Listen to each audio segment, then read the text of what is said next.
A'udzu billahi minasyaitonir rajim. Bismillahirrahmanirrahim. Assalamualaikum warahmatullahi wabarakatuh. Alhamdulillah, alhamdulillahilladzi arsala rasulahu bil huda wa dinil haqq liyudhhirahu 'alad dini kullihi walau karihal musyrikun wa kafa billahi syahida. Asyhadu an la ilaha illallah wahdahu la syarikalah wa asyhadu anna Muhammadan abduhu wa rasuluh amma ba'du.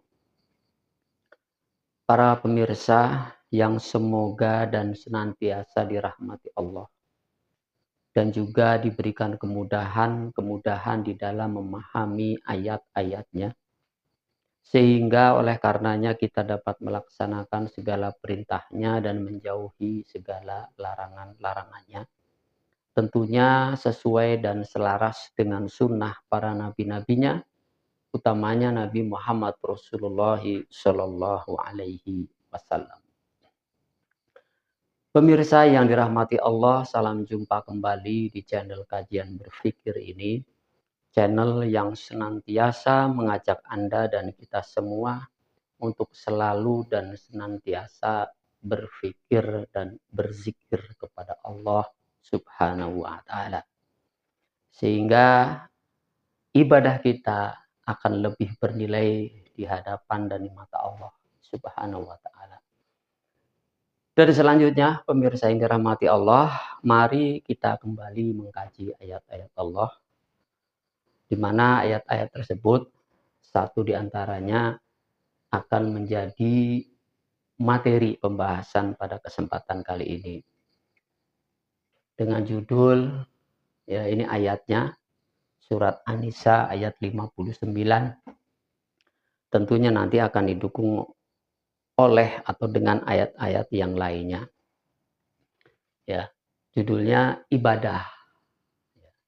Ibadah yang dikonstruksikan Rasulullah.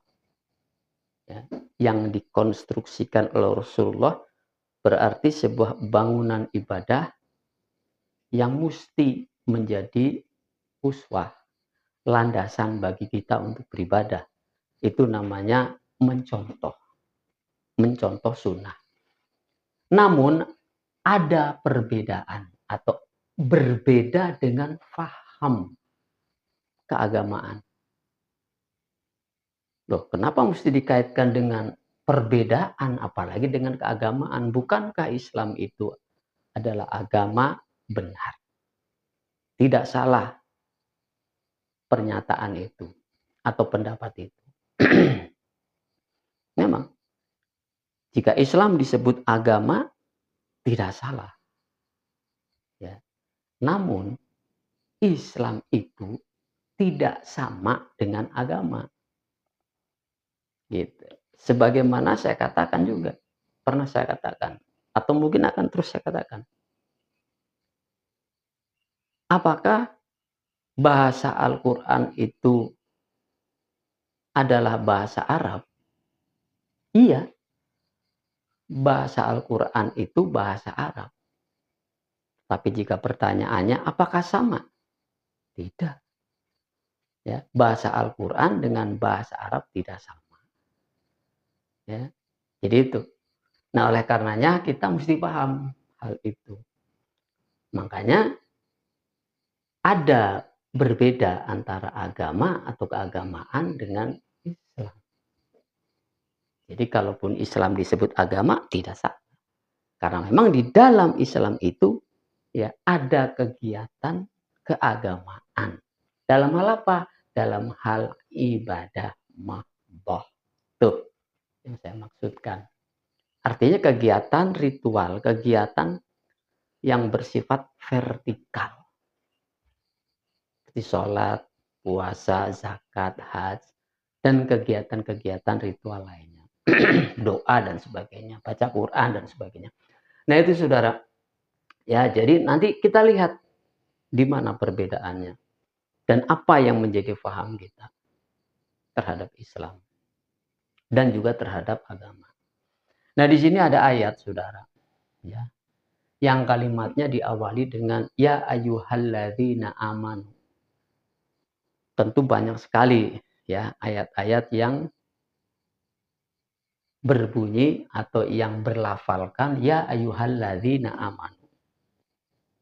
Ya. Jadi ya ayyuhalladzina amanu itu ya adalah seruan. Seruan bagi orang-orang yang beriman, terkhusus adalah orang-orang yang sering bersentuhan dengan Al-Qur'an. Ya. Kalaupun tidak bersentuhan langsung, tentu bersentuhan dengan para kiai, para ulama, para ustadz yang suka mengikuti kajian-kajian. Ya. Jadi seruan itu berarti mengena. Arti mengena di situ objeknya kita gitu. Bagaimana orang yang tidak pernah tersentuh dan tidak pernah ya pasti nggak denger gitu ya. Paling kalaupun kedengeran ya sayup-sayup. Nah, nanti setelah ada seruan itu ada penekanan. Setelah orang memahami ada penekanan. Ya ayyuhalladzina amanu aminu. Ada penekanannya. Ya ayyuhalladzina amanu aminu. Ketika orang sudah memahami ada penekanannya. Aminu artinya kudu serius. Ya. Karena nanti ada orang yang sudah aminu nggak serius. Ya. Ada orang yang sudah beriman nanti masih suka apa? Menyepelekan atau masih suka bermain-main. Ini nggak serius saya katakan tadi. Ya ayyuhalladzina amanu maka aminu, berimanlah ya. Gitu.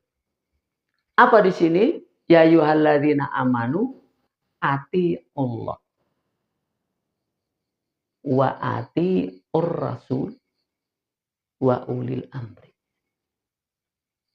Orang-orang yang beriman ditekankan agar serius untuk mentaati Allah, mentaati Rasulullah, dan mentaati ulil amri minkum.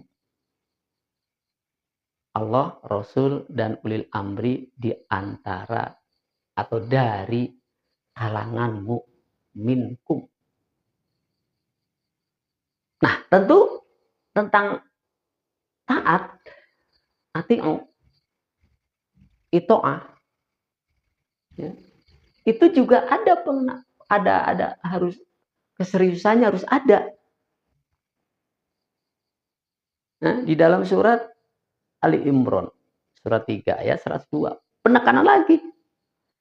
Ya ayyuhalladzina amanu, ya, ada penekanan nanti di sana. Ya. Haqqo tuqati. Haqqo tuqati. Ya ayyuhalladzina amanu taqullah haqqo tuqati. Lah tadi ngomongin taat, Pak. Iya. Taat itu ya. Sebelum taat itu dia takwa. Nah, takwa. Takwa.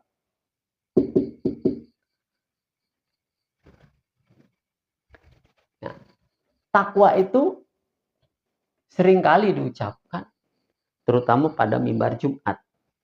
Ittaqullah, ittaqullah, haqqo tuqati. Ya. Praktek daripada takwa itu adalah ini. Taat, ittaqah, ittaqah, ati Allah. Jadi bertakwa itu menjauhi segala larangannya, sering saya gunakan tadi dengan pembukaan, dan melaksanakan segala perintahnya, menjauhi segala larangannya. Itu konsep dasar ibadah adalah takwa. Lalu prakteknya adalah ito'ah. Ya. nih taat. Gitulah. Jadi konsep dasar ibadah kepada Allah itu takwa. Kan masih umum. Mana yang diperintahkan, mana yang dilarang kan belum jelas. Umum sifatnya. Nah nanti pahami keumuman itu secara detail, secara rinci, hingga jelas, barulah Anda taati. Gitu. Barulah Anda taati. Jadi praktek taat itu adalah praktek dari takwa. Jadi konsep dasar dari ibadah itu takwa, ya. Teori dasar dari ibadah itu adalah takwa, maka prakteknya ito'ah atau taat pada Allah dan Rasul serta ulil amri. Begitu saudara. Makanya takwa pun juga jangan main-main. Makanya situ ya ittaqullaha haqqa tuqatih. Sebenar-benar takwa. Nah, gitu tuh. Jadi ketakwaan itu ya sebenar-benarnya haqqa tuqatih. Ya. Wala tamutunna illa wa antum muslimun. Sehingga hidupmu sampai matimu menyandang ketaatan, disitulah ujungnya husnul khotimah, yaitu mati dalam kondisi taat. Muslim. Muslim itu artinya orang yang berserah diri secara benar. Ya. Makanya Rasulullah pun di sana dicontoh, diikuti oleh umatnya kala itu. Muhammadur Rasulullah walladzina ma'ahu asyidda 'alal kufar ruhama'u bainahum. Nah, sini penekanannya. Ruka'an sujada. Yabtahu ruka'an sujada. Fadlam minallahi wa ridwana. Jadi ketaatan itu ya secara detailnya itu bagaimana dia ruku ya. Kemudian bagaimana dia sujud. Ruku artinya penghormatan, maknanya ya. Sujud artinya ketundukan.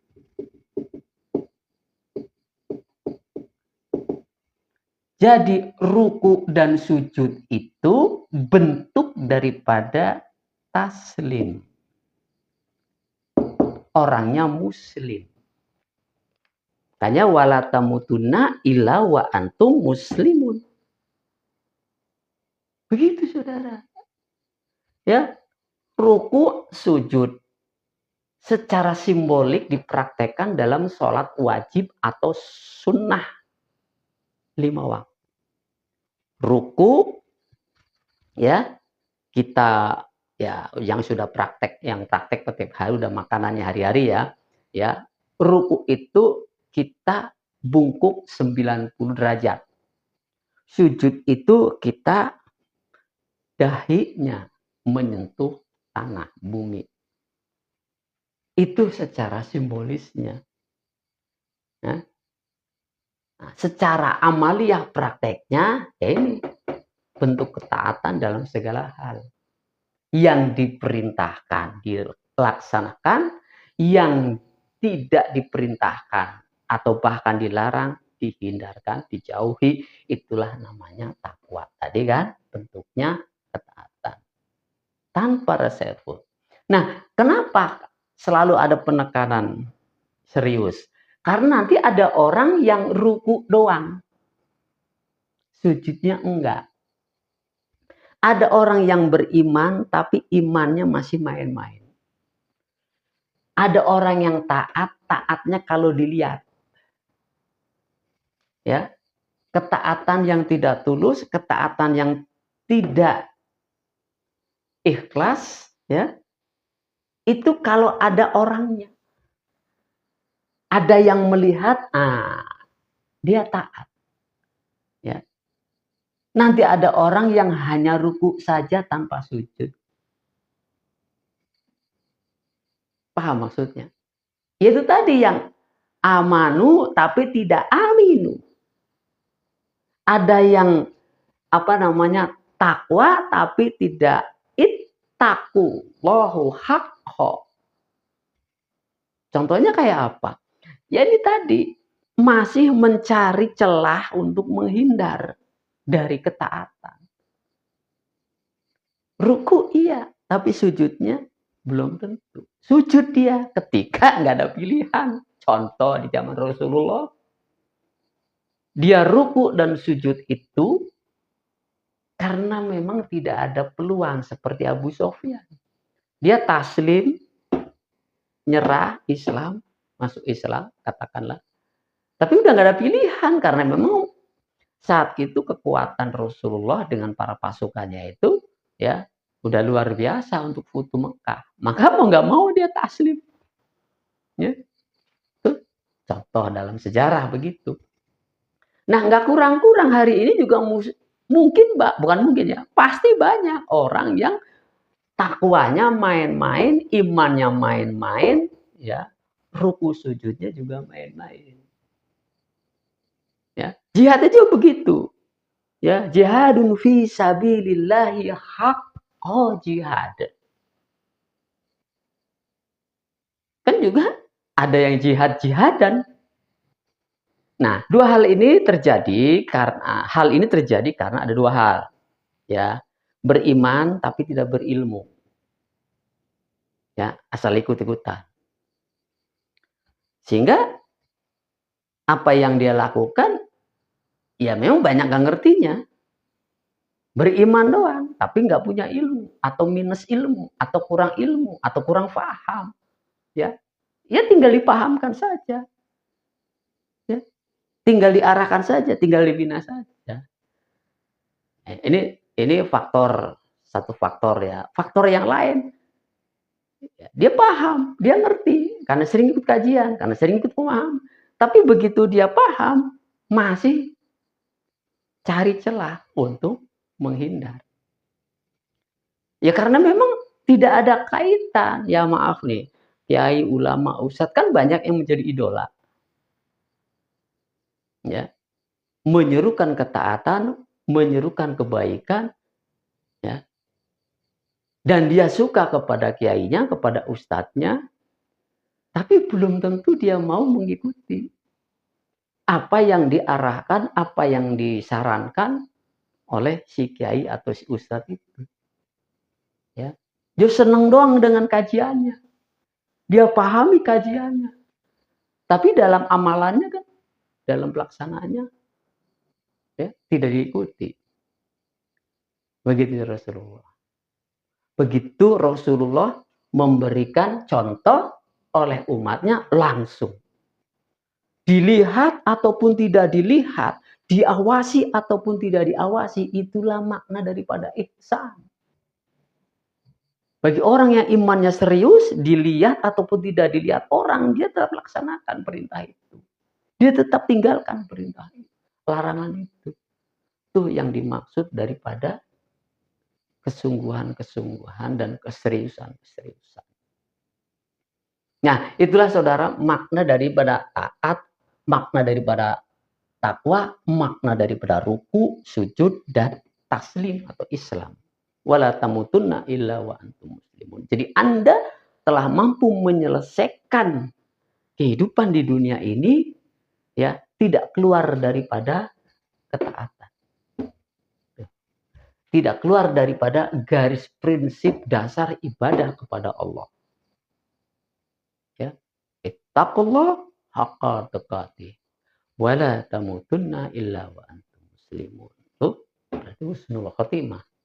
Nah, itulah saudara. Nah, sekarang persoalannya ada perbedaan pemahaman dari sisi keagamaan. Kalau agama, ruku dan sujudnya ini sebatas mahdoh. Begitu saudara.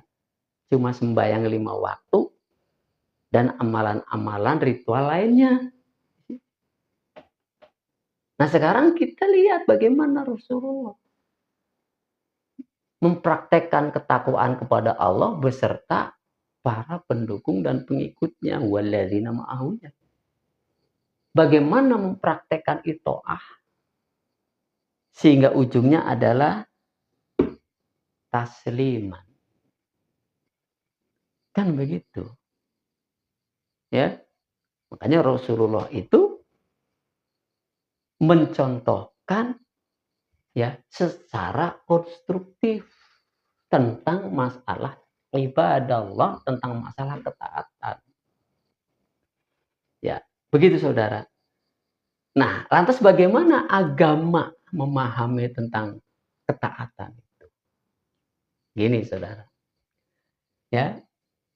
Taat kepada Allah. Taat kepada Allah. Ati Allah. Nih, ada Al-Quran. Taat kepada Rasulullah. Nih, pada Al-Hadis.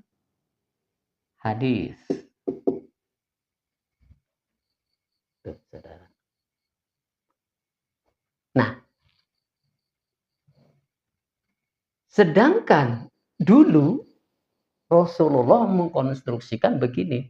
Atiullah wa atiur Rasul ulil amri. Ya.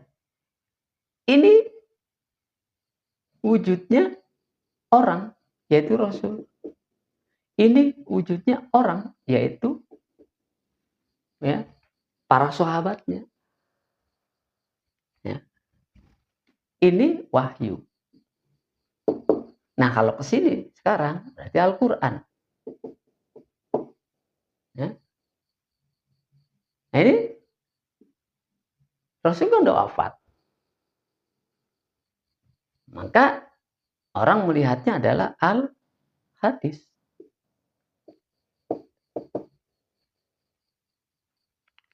Bilang sini. Nah, atiullah, taat kepada Allah, taatnya kepada Al-Quran.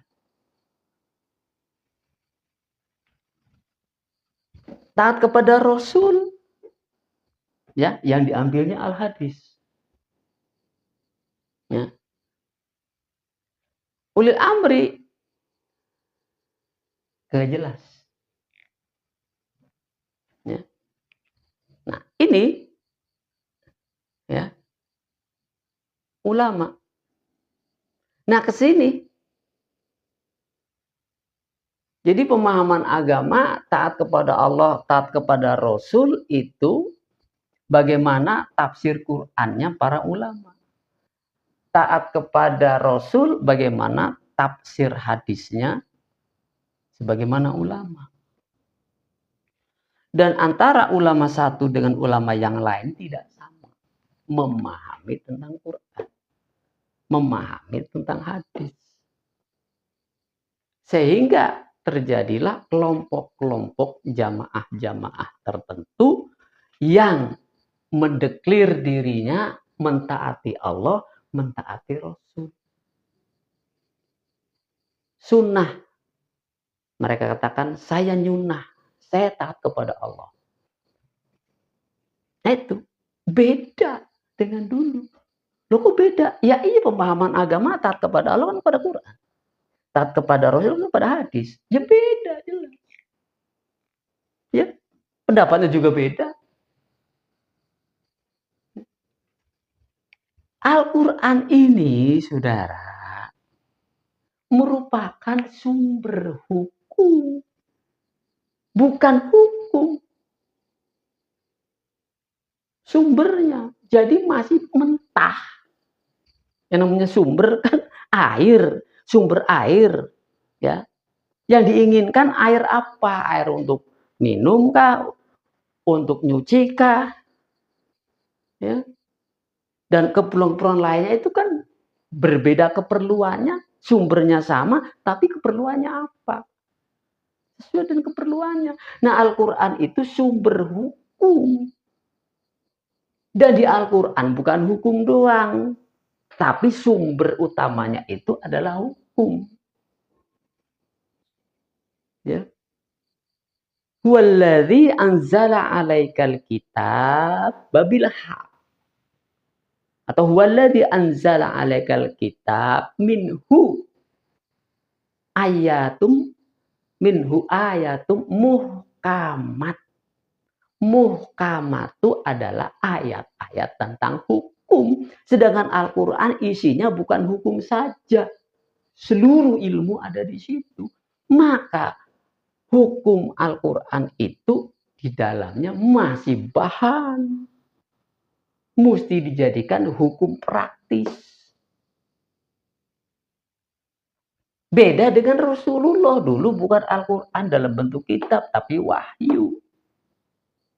Rasul punya otoritas tunggal mutlak. Apapun yang diucapkan oleh Rasulullah itu mengandung hukum, mengandung saran, mengandung perintah. Jadi langsung orang mentaati, umat mentaati Rasulullah. Kalau sekarang ya nggak bisa begitu lagi. Ini sumber hukum, belum menjadi hukum. Makanya bukan hukum ini jadinya. Maksudnya belum menjadi hukum positif. Kalaupun mau dipakai oleh ulama-ulama tertentu, kelompok-kelompok tertentu, ya di kelompoknya masing-masing. Itu pun bukan hukum, tetapi pemahaman tentang hukum. Tuh, saudara. Ini juga sama. Al-hadis bukan sunnah. Ya. Catatan tentang sunnah hadis itu. Bagaimana Rasulullah mengaplikasikan wahyu itu hadis itu. Bukan hukum juga. Atau belum menjadi hukum. Belum menjadi sunnah. Itulah pemahaman agama. Ya. Jadi kalaupun maupun dipraktekkan sifatnya individu-individu. Ya. Dan ulama tidak bisa dan tidak boleh mengeluarkan statement yang bernada hukum atau fatwa. Nggak bisa dia berfatwa. Fatwanya nggak boleh diberlakukan secara umum. Kalaupun dia mau berfatwa, ya kepada jamaahnya saja. Dan fatwa yang seperti itu tidak mengikat. Paham, saudara? Ya, karena namanya juga apa? Pemahaman tentang hukum yang dinukil, yang diambil dari Al-Quran. Begitu pula pemahaman tentang sunnah yang diambil, yang dinukil, atau berdasarkan kitab-kitab para ulama sebelumnya yang disarah oleh para ulamanya. Nggak bisa ditetapkan sebagai hukum atau syariat. Ya, nah itu. Karena menurut Ibnu Abbas bahwa hukum itu bersifat tunggal maknanya. Nggak boleh beda-beda. Lah kalau di sini kan berbeda-beda. Ulama satu dan ulama yang lainnya. Nah itulah yang disebut dengan paham keagamaan. Makanya penekanan ibadahnya cuma di Mahdiyah saja. Nggak bisa di sosial kemasyarakatan, nggak bisa. Kalau dipraktikkan di situ bentur. Kan terbukti perbedaan satu dengan yang lainnya sering terjadi perselisihan, sering terjadi perbenturan. Begitu. Nah, makanya di sini kelihatan fa in tanaza'tum fi syai'in farudduhu ilallah wa rasul. Kalau dulu rasulnya jelas sama-sama ada, umatnya ada, rasulnya ada. Kalau sekarang adanya apa? Kiai. Ya. Kalau ke sini kembali ke Al-Qur'an, farudduhu ilallah, kembalinya ke Al-Qur'an. Ya. wa rasul, kembalinya ke al-hadis. Kan Anda sudah saksikan dan rasakan. Nggak ketemu. Ayatnya sama, hadisnya sama, fahamnya berbeda. Nggak bakal ketemu, nggak bakal kembali. Nggak bakal ada kesimpulan. Karena masing-masing pegang ayat dengan pemahamannya masing-masing. Apa yang mau diambil dari faruduhu ilallah wa rasul? Sementara pegangannya adalah ini, Al-Quran dan kitab hadis, Bukhari Muslim kah, Ibnu Majah kah, dan lain-lain. Ya Anda bisa saksikan, bisa Anda konfrontir ke sana. Bisa. Ya. Jadi itulah pola ibadahnya, itu jelas kagak sama konstruksinya. Sedangkan konstruksi di zaman Rasulullah itu, di masa Rasulullah itu, ada ulil amri. Kepanjangan daripada Rasulullah. Nah, jadi ini nggak punya hak, nggak punya wewenang menetapkan Al-Quran sebagai syariat, nggak punya wewenang kitab hadis sebagai syariat. Tuntunan. Yang punya wewenang siapa? Ya ini, ulil amri. Ulil aulia, wali, amri yang punya kewenangan memerintah. Sebagaimana dulu waliul amri, ya, amirul mukminin, para khalifah dan seterusnya. Yaitu kan konstruksinya adalah sebuah pemerintahan namanya. Madinah itu konstruksinya adalah bangunan kekuasaan, bangunan pemerintahan secara bersab-sab. Sawu suwufakum innama taswiyatas suhuf. Itu kan dialamatkan bukan hanya kepada Mahdiyah saja. Itu kan simbolik kepemimpinan yang namanya sholat. Ada imam, ada makmum. Ada makmum. Imamnya, ini makmumnya. Makmumnya. Mau berapapun shopnya, itulah imamnya satu. Simbol kepemimpinan. Simbol pemerintahan. Lah kalau agama kan nggak ada, cuman kesini doang lihatnya kemana, kepada sholat yang 5 waktu itu. Kan simbol itu kan harus dipraktekkan dalam sebuah kepemimpinan, itulah disebut konstruksi ibadah kepada Allah. Ya, kudu konkret. Lah kalau ya begitu modelnya hanya Mahdiyah saja kan ibadahnya awang-awang namanya saudara. Ibadah awang-awang, ibadah simbol. Hanya melaksanakan kegiatan vertikal saja. Ya interaksi sosialnya nggak ada. Kalaupun ada, ya masing-masing tadi pakainya. Secara individu atau secara kelompok dia melaksanakan kegiatan sosial yang katanya nyunah, yang katanya ngikuti sunnah, yang katanya pakai Quran dan sebagainya. Enggak begitu. Itulah yang saya bilang, pahamnya seperti itu keagamaan. Dan di sini berpotensi ya untuk mendua. Apa mendua? Ibadah kepada Allah iya, ibadah kepada selain Allah iya. Ya, bahasa Qur'annya adalah syirik. Itu saudara. Punya potensi itu maksud saya. Nah jadi itulah saudara. Ya, maka ribut. Faruduhu ilallah wa rasul bukannya makin benar, makin parah. Karena yang dipakai rujukannya adalah bukan orang, tapi benda mati. Quran benda mati. Kitab hadis benda mati. Dia hidup adanya di mana? Di orang, kan begitu. Zaman Rasulullah ya Rasul sendiri dan para sahabat.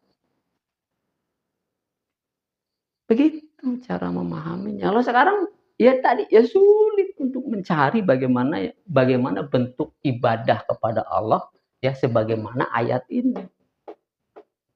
Begitu. Ya, tuh. Jadi harus dipahami ini, Saudara. Ibadah itu konstruksinya bukan menurut faham agama, bukan menurut faham kita, tapi menurut faham Rasul.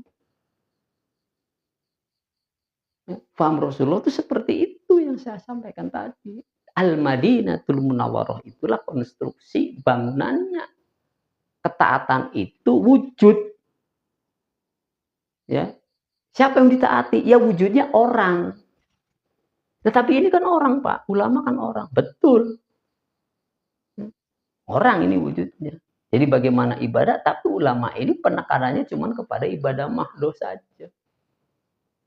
Ya.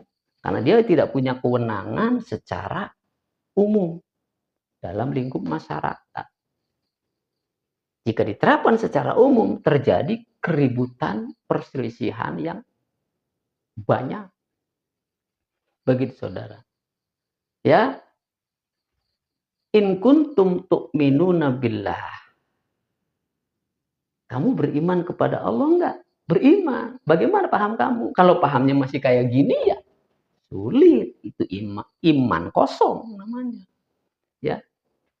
Iman kepada Allah itu mengimani bagaimana Rasul mencontohkan, mengkonstruksikan ibadah.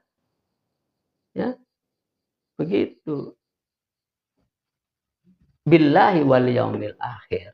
Dzalika khairu wa ahsanu ta'wil. Yang demikian itu adalah takwil, tafsir yang baik, yang ahsan. Jadi kita pahami ayat ini sebagaimana Rasulullah memahami dan sebagaimana Rasulullah praktekkan dalam sunnah. Itu namanya khairu wa ahsanu ta'wil. Paham?